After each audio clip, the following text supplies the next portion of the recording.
Big John, I believe on his podcast, said that he wouldn't mind seeing Nick Diaz in a return to a UFC welterweight title fight. Quote, talking about a Diaz-Kamaru fight. Kamaru would stand with him until he starts getting lit up. Then he's going to go and use his wrestling, which he should. I'm not saying he shouldn't. I don't think that Kamaru would be standing up against Nick that long. Now, BC, again, it must be a bit of a slow news week when we're sort of parsing the takes of our fellow, well, I wouldn't say Showtime brethren, but, they obviously do good work on Showtime. He said, no, the UFC title, okay, this is from Mikey. No, he said UFC title fight, not specifically welterweight. Then after the fact, he said it could be for the BMF. Okay, either way, it's a fight with Kamaru, just to be clear. BC, I got to tell you, I don't agree with that take at all. Do you? No, but to be fair to Big John, to a certain degree, the way I think it was MMA Junkie sort of framed his quote in a headline, it did make it seem like not only was John saying, I want to see Nick get a title shot against Usman tomorrow, but him essentially saying that Usman's going to have to do a lot of wrestling because he doesn't want to stand and trade.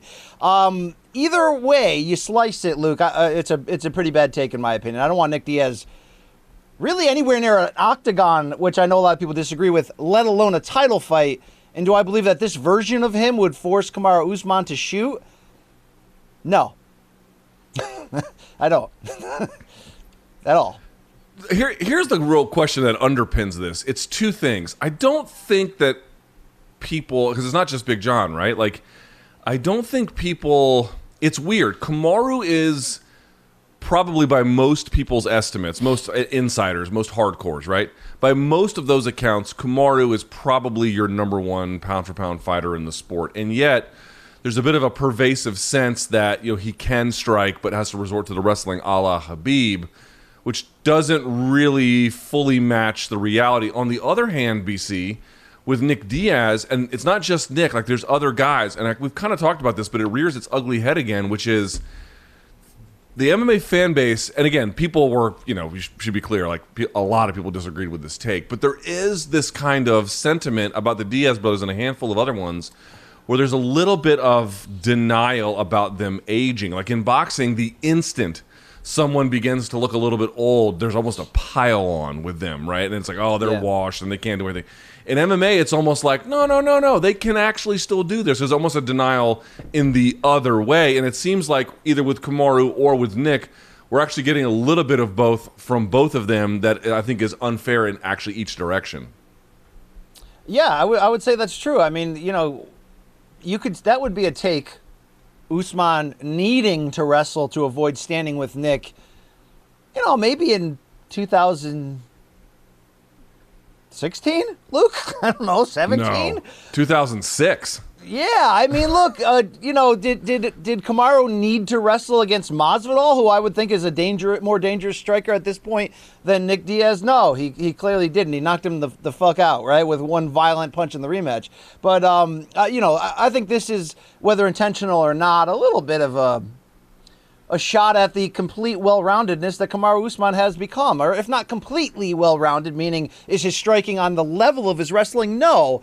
But boy, is his striking great, which is why Kamaru has right now the clean UFC record, the UFC championship, and the number one pound-for-pound stake, and knocking on the door under Coach Trevor Whitman here in the second half of his career of really becoming an all-time great. Yeah, no, this is a non-topic to me. Like, let's move on. I mean, dude, I don't know. I mean, could that have just been a really bad night at the office for Nick Diaz against Lawler?